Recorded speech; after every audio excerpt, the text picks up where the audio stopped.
Part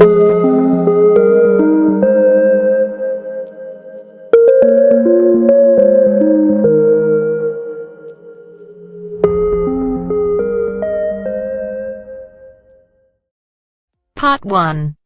You will hear a woman calling an animal park to inquire about a job.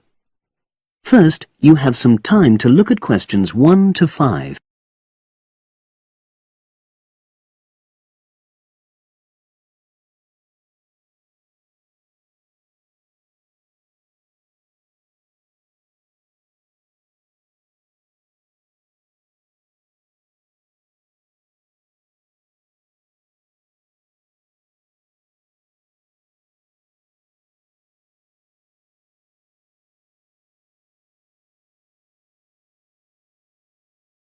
Listen carefully and answer questions 1 to 5.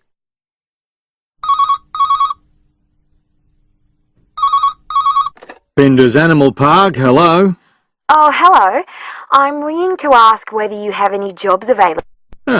What sort of work are you looking for? Is that permanent or part-time or... Actually, I'm just looking for temporary work. I'm a student. Oh, right. I'll just get a form and ask you a few questions. Then I'll pass your application on to our recruitment section. Is that okay? Fine, thank you. So, starting with your name. It's Jane Lammerton. Is that Lammerton? There's only one M in it. Oh, right. And your address? It's 42 West Lane. Right. And is that in Exeter? Yes. Okay.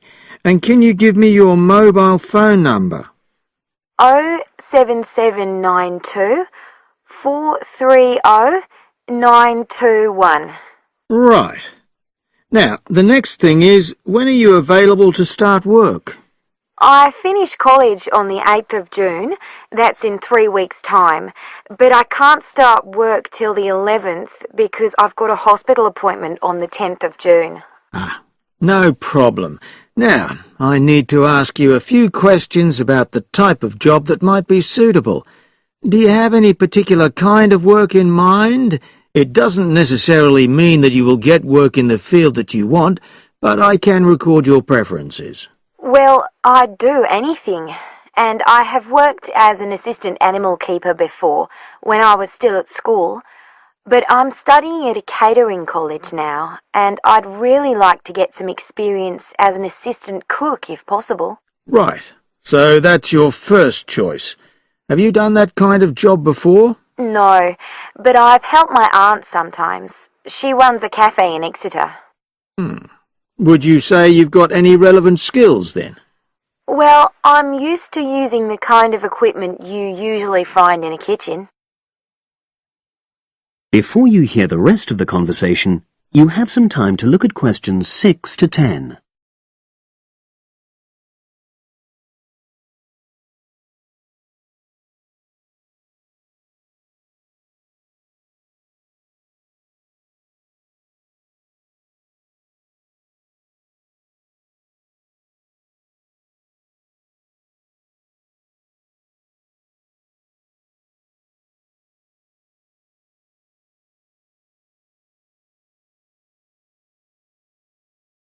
Now listen and answer questions 6 to 10.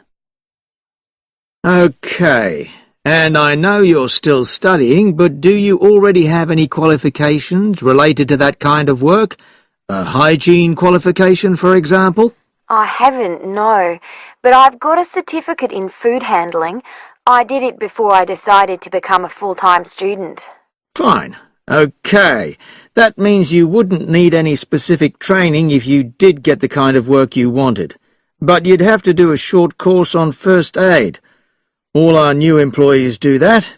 It just takes half a day, and most people find it generally useful. Oh, yes, I'm sure it is. Well, that's about it, really. Just one last thing.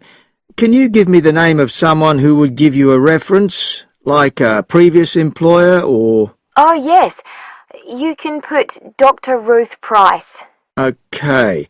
Is that one of your college lecturers? She's my college tutor. She's known me for over 2 years, and I'm sure she wouldn't mind. In fact, she's given me a reference before. Fine. We'd probably contact her by phone. Do you happen to know her number? I've got it on my phone, yes. It's 0208 685 114.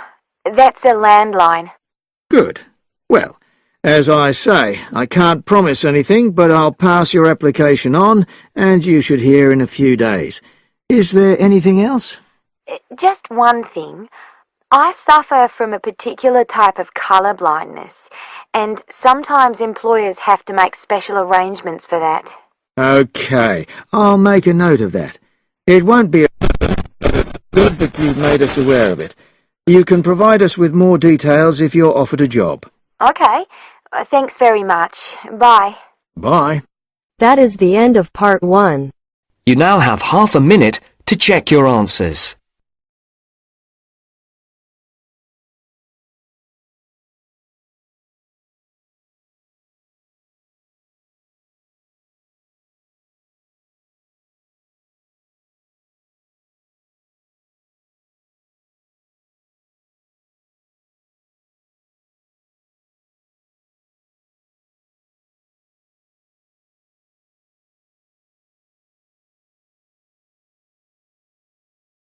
Now turns to part 2.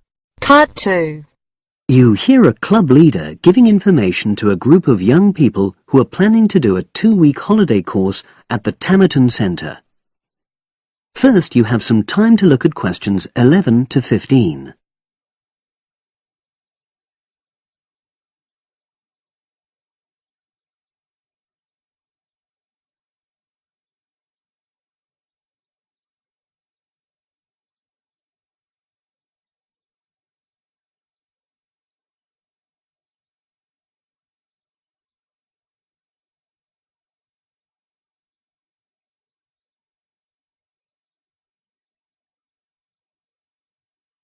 Now listen and answer questions 11 to 15. Hello, everyone. I've been asked to talk to you this afternoon about next month's trip to Tamerton Study Center for the 2-week course. Now, some of the things I'm going to say you may have already heard or read about, but I think it's important to emphasize a few key points. First of all, it's worth reminding you why Tamerton was set up in the first place, in the late 1960s. That was really before all the concern with preserving the environment, which everyone talks about these days. The idea was simply to get people out of the cities and into the country, and to find out that just being outdoors can be very rewarding. This is not going to be a holiday in the usual sense.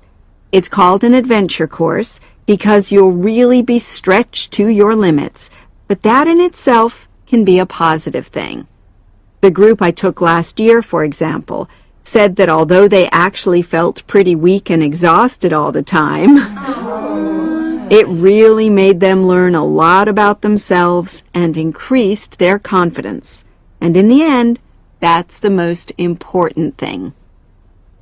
Now, all of you knew about policies at Tamerton before you signed up for it, so you know that in many ways it's quite old-fashioned. You don't have a lot of choice in what you do.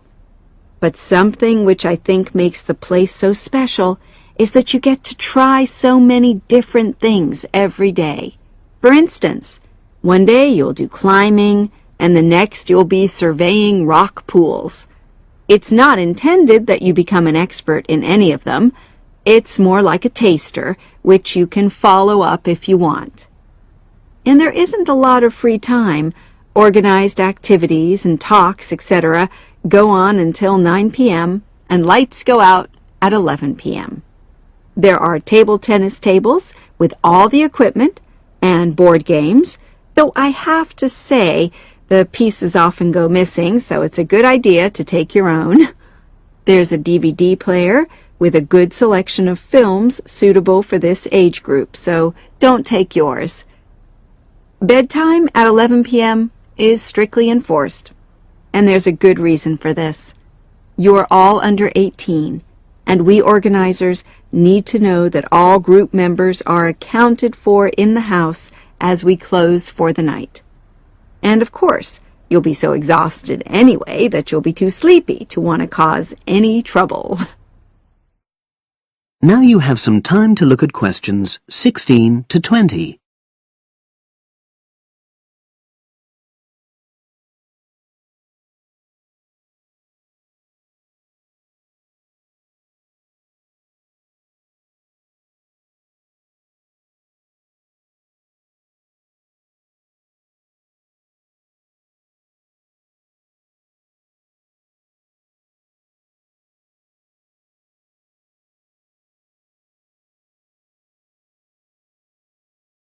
Now listen and answer questions 16 to 20. Now, what should you pack? The information sheet tells you a lot about what clothing to bring. But what about other things? Well, Tamerton House has its own small shop, but anything there is several miles away, so you won't have many opportunities for buying supplies. So in this last part of my talk, I'm going to explain what objects you should take with you to the center, what you can take if you want, and also, very importantly, what you cannot take. Several of you came up to me before this talk and asked whether you can take things like kettles or hair dryers. The answer is there are plenty of these electrical appliances available in the center, and they are of the proper voltage and are checked regularly. Yours may not be, so the rules at Tamerton say you can't bring them into the center because it's considered a fire risk. Remember, it's a very old house. Now another question was about cell phones. Although you definitely can't have them on during inside talks, you equally definitely need them when you're out on exercises. So they're a must, I'm afraid. Anybody who wishes to talk to me about borrowing a phone for the fortnight, please see me after this talk. Now, the weather's heating up at the moment, and you'll be outdoors a great deal. If you wear proper clothing, especially a hat, sun cream is optional. Also, they sell high-factor cream in the shop, so you don't have to take any of your own unless there's a special kind you use. Now, there's a special note about things like deodorants, which come in aerosol cans. I need to tell you that these are banned in the center because apparently they have the habit of setting off the fire alarms. If you want to take an aerosol can, you'll actually be at risk of being told to leave. And finally, people have been asking about whether they need to take towels. Well, the center does provide 1 towel per guest, which you're required to wash yourself. If you're happy with that, then don't bring another. If not, take one of your own. Just remember how much outdoor exercise you'll be doing and how dirty and wet you'll be getting. That is the end of part 2. You now have half a minute to check your answers.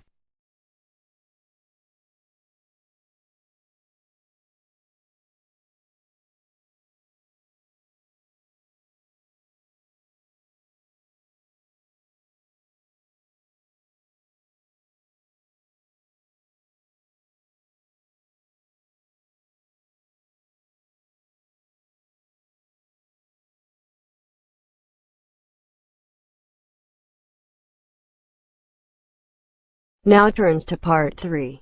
Part 3. You will hear 2 students discussing a project they have to do as part of a literature course on great books. First, you have some time to look at questions 21 to 25.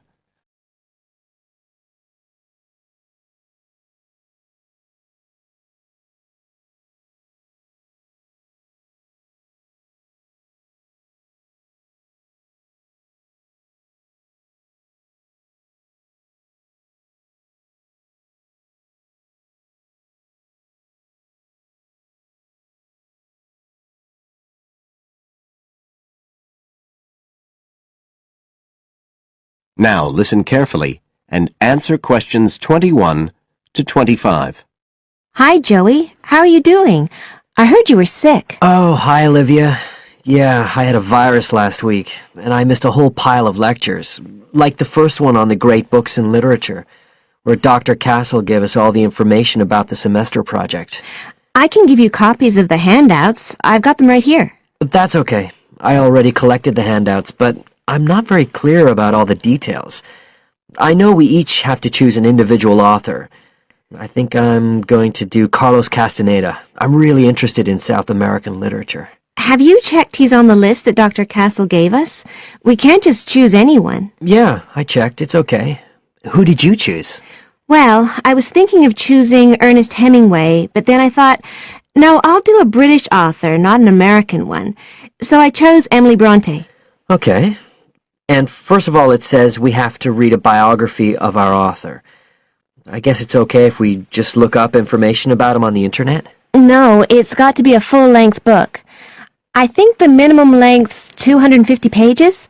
There's a list of biographies. Didn't you get that? Oh, right. I didn't realize we had to stick with that. So, what do we have to do when we've read the biography? Well, then we have to choose one work by the writer. Again, it's got to be something quite long. We can't just read a short story. But I guess a collection of short stories would be okay? Yes, or even a collection of poems, they said. But I think most people are doing novels. I'm going to do Wuthering Heights. I've read it before, but I really want to read it again now I've found out more about the writer. And then the video. We have to make a short video about our author and about the book. How long has it got to be? A minute. What? Like 60 seconds? We got to give all the important information about their life and the book we choose? Well, you can't do everything. I wrote it down somewhere. Yes, Dr. Castle said we had to find or write a short passage that helps to explain the author's passion for writing, why they're a writer. So we can back this up with reference to important events in the writer's life, if they're relevant. But it's up to us, really. The video's meant to portray the essence of the writer's life and the piece of writing we choose. So when we read the biography, we have to think about what kind of person our writer is. Yes, and the historical context and so on. So for my writer, Emily Bronte, the biography gave a really strong impression of the place where she lived and the countryside around. Right. I'm beginning to get the idea. Before you hear the rest of the talk, you have some time to look at questions 26 to 30.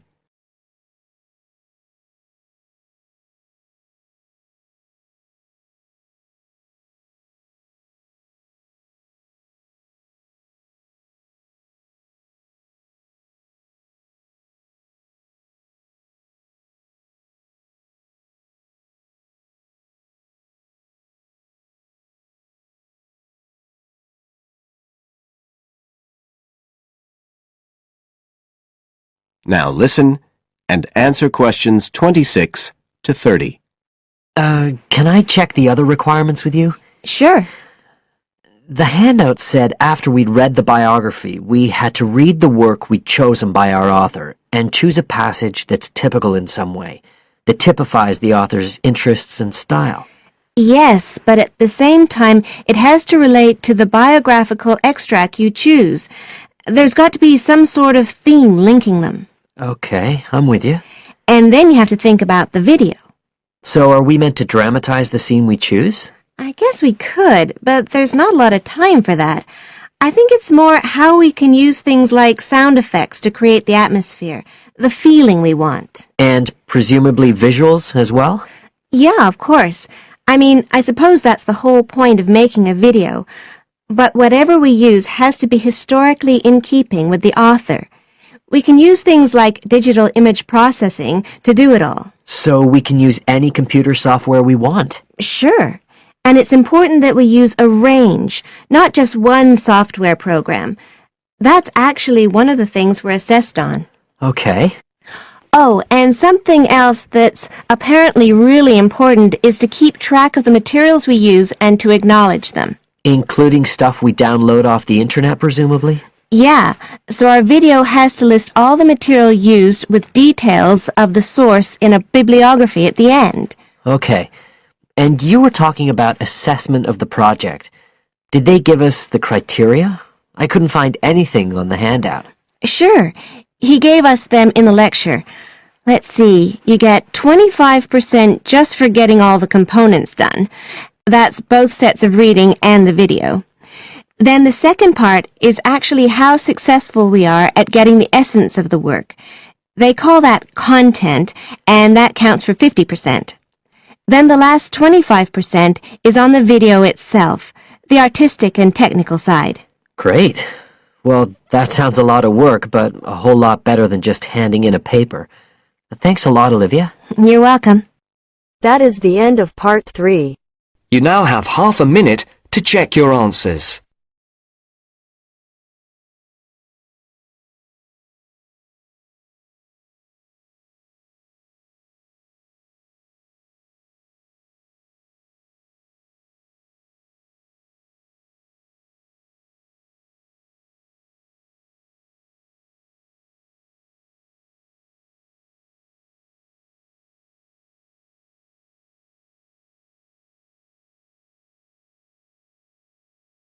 Now turns to part 4. Part 4. You will hear a woman giving a talk at a popular science convention. She is describing research into artificial gills designed to enable humans to breathe underwater. Now you have some time to look at questions 31 to 40.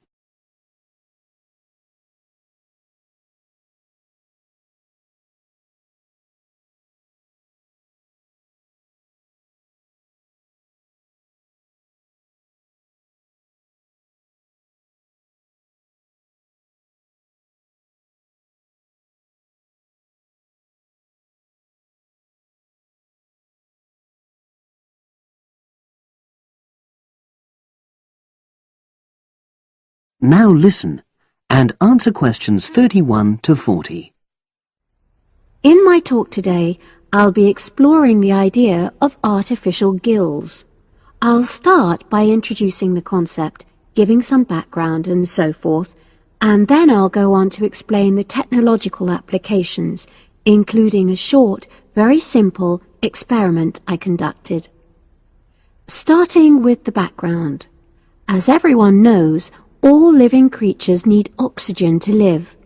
Mammals take in oxygen from the atmosphere by using their lungs, and fishes take oxygen from water by means of their gills, which of course in most fishes are located either side of their head. But human beings have always dreamt of being able to swim underwater like the fishes, breathing without the help of oxygen tanks. I don't know whether any of you have done any scuba diving, but it's a real pain having to use all that equipment. You need special training, and it's generally agreed that tanks are too heavy and big to enable most people to move and work comfortably underwater. So scientists are trying a different tack. Rather than humans carrying an oxygen supply as they go underwater, wouldn't it be possible to extract oxygen in situ? That is, directly from the water while swimming. In the 1960s, the famous underwater explorer Jacques Cousteau, for example, predicted that one day surgery could be used to equip humans with gills. He believed our lungs could be bypassed and we would learn to live underwater just as naturally as we live on land. But of course, most of us would prefer not to go to such extremes. I've been looking at some fairly simple technologies developed to extract oxygen from water, ways to produce a simple, practical artificial gill, enabling humans to live and breathe in water without harm. Now, how scientists and inventors went about this was to look at the way different animals handled this.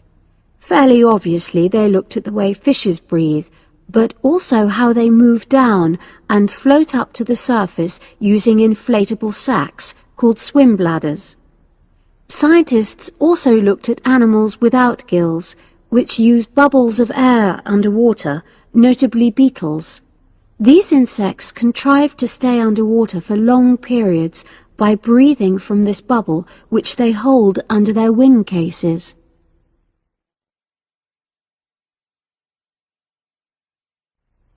By looking at these animal adaptations, inventors began to come up with their own artificial gills. Now, making a crude gill is actually rather easy, more straightforward. You take a watertight box, which is made of a material which is permeable to gas, that is, it allows it to pass through inwards and outwards. You then fill this with air, fix it to the diver's face, and go down underwater. But a crucial factor is that the diver has to keep the water moving so that water high in oxygen is always in contact with the gill, so he can't really stay still. And to maximize this contact, it's necessary for your gill to have a big surface area. Different gill designers have addressed this problem in different ways, but many choose to use a network or lattice arrangement of tiny tubes as part of their artificial gills. Then the diver is able to breathe in and out. Oxygen from the water passes through the outer walls of the gill, and carbon dioxide is expelled. In a nutshell, that's how the artificial gill works. So, having read about these simple gill mechanisms, I decided to create my own. I followed the procedure I've just described, and it worked pretty well when I tried it out in the swimming pool. I lasted underwater for nearly 40 minutes. However, I've read about other people breathing through their gill for several hours. So the basic idea works well, but the real limitation is that these simple gills don't work as the diver descends to any great depth, because the pressure builds and a whole different set of problems are caused by that. Research is being done into how these problems might be overcome, but that's another story, which has to be a subject of another talk. Despite this serious limitation, many people have high hopes for the artificial gill, and they think it might have applications beyond simply enabling an individual to stay underwater for a length of time. For example, the same technology might be used to provide oxygen for submarines, enabling them to stay submerged for months on end without resorting to potentially dangerous technologies such as nuclear power. Another idea is to use oxygen derived from the water as energy for fuel cells. These could power machinery underwater, such as robotic devices. So, in my view, this is an area of technology with great potential. Now, if anyone has any questions, I'd be happy to answer. Yes, That is the end of part 4. You now have half a minute to check your answers.